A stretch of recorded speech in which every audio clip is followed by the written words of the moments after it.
And welcome everybody to the glorious episode of the Put on Raiders podcast. I'm your host, Dwayne Douglas, and as always, I am podcasting on the beautiful shores of the Pacific Ocean. Beautiful day out here in Southern California. POR SPR is my Twitter handle. So check me out there. Also put on put on waivers underscore podcast on Instagram. So check me out there.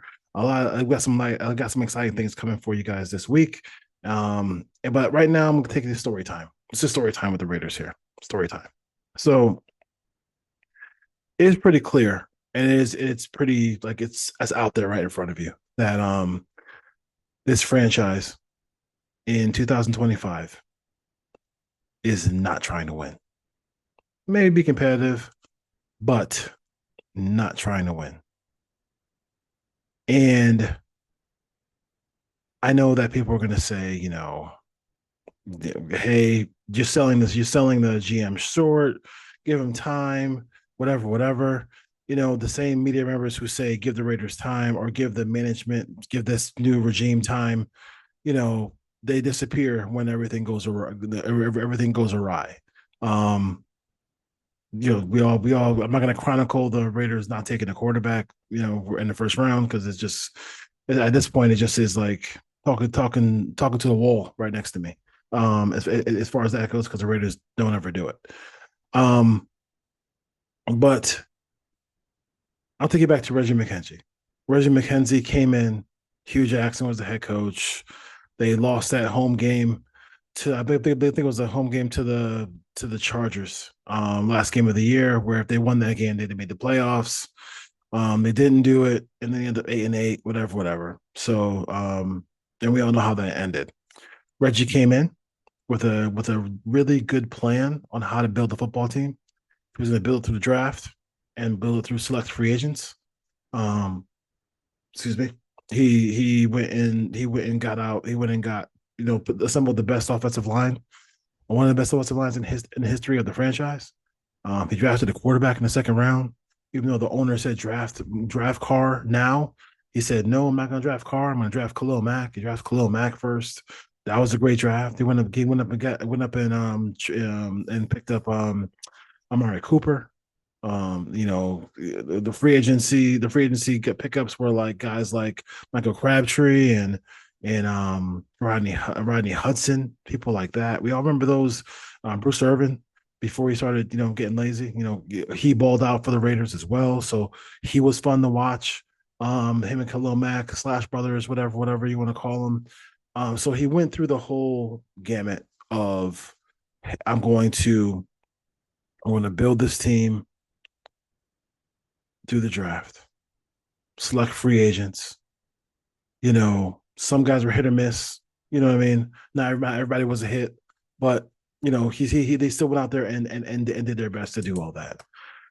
So they did have some lean years at the beginning, and they were not trying to necessarily win in that moment, which was okay because at the time, Derek before he broke his leg, he was learning the position and learning how to be a leader and learning how to run the Raiders offense, right?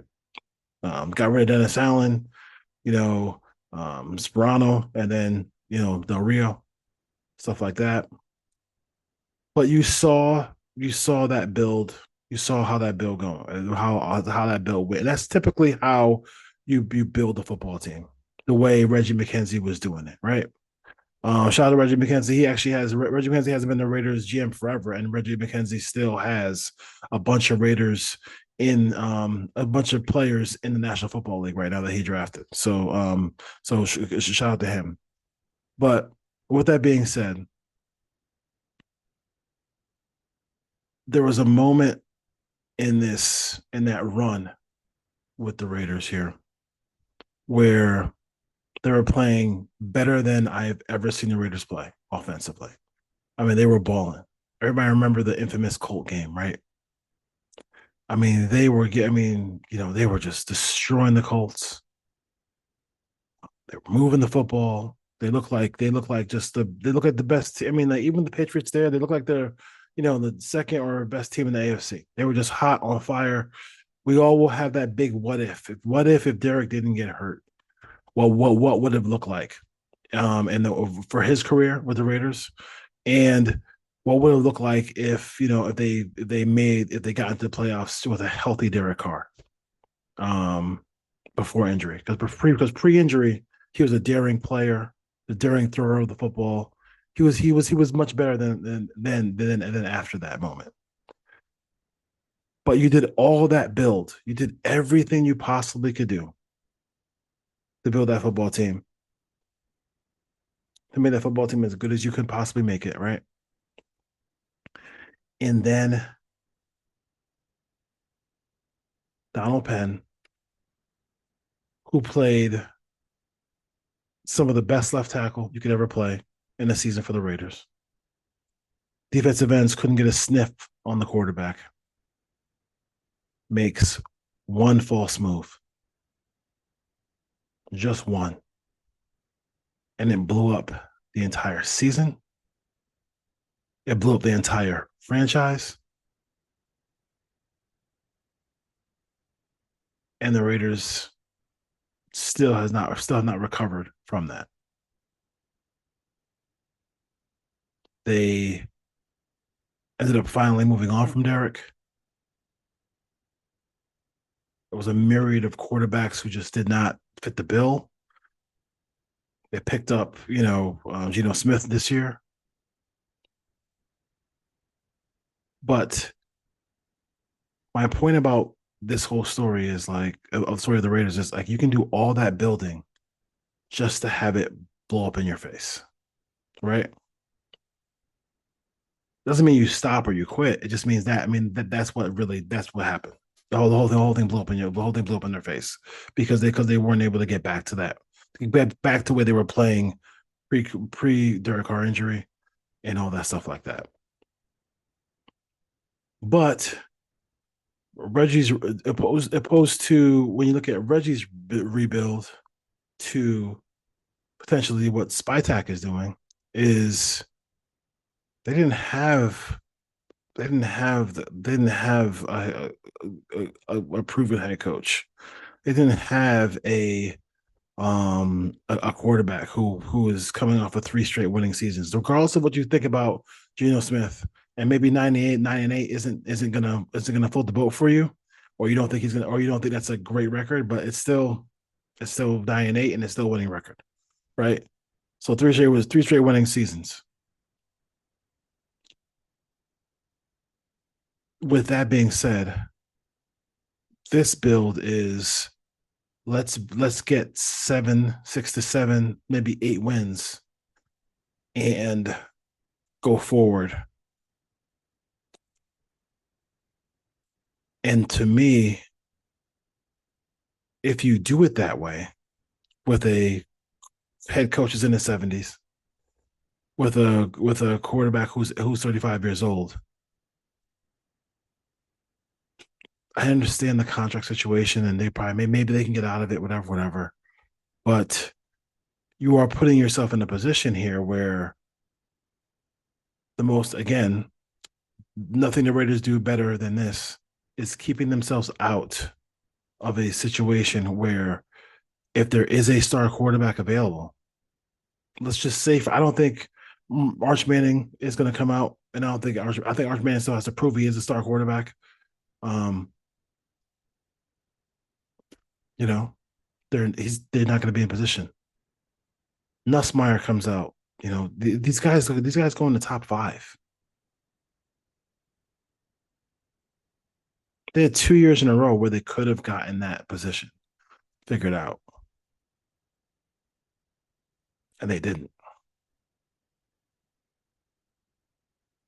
And they didn't. And I just think that's pretty clear. It's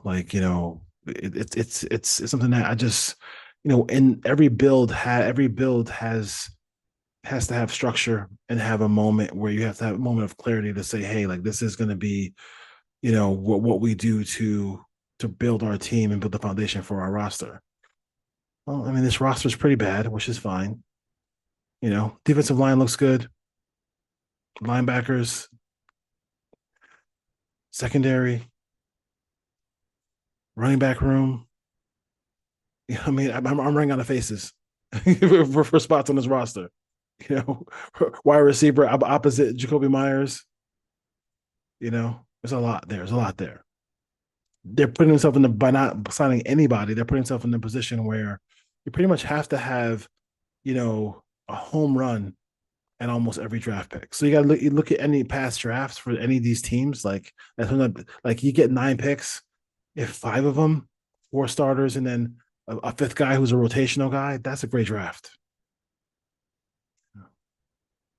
We like to have the stories of the 6th round pick, story of the 7th round pick every once in a while, but for the most part, those guys don't do nothing.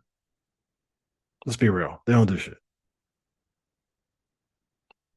My problem with the build by Spytek so far is you're still trending to be the last place team in the division, or maybe third place team in the division. Fine. But why? But 7, 8 wins is not the best thing for the franchise if you're building. Now, if they got Gino and they went all in, then do it. I mean, go all in because to me, going all in with Gino makes a lot more sense than actually going in and then doing what they're doing right now. Go all in with Gino. I'm good with that. I'm not really good with it, but I'm just saying it makes more sense to sign free agents to to go out there and get ready for the draft with less holes. That makes more sense than punting on 2025. And Ziegler, Mayock, everything changes from year to year. Everything changes from year to year. So I'll leave you with this. Kobe Bryant once said, the biggest mistake people make is thinking they have time. And that is probably every Raiders GM since Reggie McKenzie.